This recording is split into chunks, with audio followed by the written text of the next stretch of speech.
वो बचपन, वो माँ के हाथों का वो गर्मा गर्म खाना, वो दोस्तों के साथ वो चाय की थड़ी पर जाना, वो दादी नानी का वो कहानियाँ सुनाना और बेफिक्र होकर उन बारिशों की बूंदों में नहाना, वो पापा से मम्मी का बचाना और घोड़ा बनकर पापा का मुझे वो सैर करवाना और मात्र एक टॉफी से मेरा वो फूला न समाना,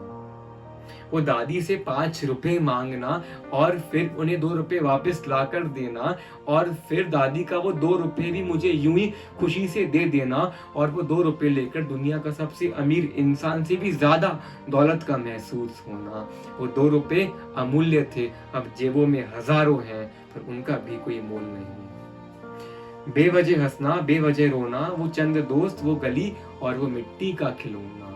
वो घर के आंगन का वो कंचों के शोर से गूंजना और छोटी से छोटी बात भी माँ से पूछना। पर पर अब वो पेंसिल को छीलने की आवाज कहीं गुम सी हो गई हो और वो रबड़ गलतियां मिटाते मिटाते जैसे खुद ही मिट गया हो और मुझे बाहर फेंक वो बचपन अपने आप में ही सिमट गया हो और बस्ते में किसी ने किताबों की जगह जिम्मेदारियों के टुकड़े भर दिए हों। बारिश तो अब भी होती है पर बारिशों में अब वो नमी नहीं है, कहानियां तो अब भी सुनते हैं पर ऐसा लगता है कि कहानियों में कोई किरदार नहीं है। टॉफी तो अब भी खाते हैं पर वो स्वाद नहीं है, पापा की डांट से तो अब भी बच जाते हैं पर शायद बाप को अब वो अधिकार नहीं है, पर शायद बाप को अब वो अधिकार नहीं है।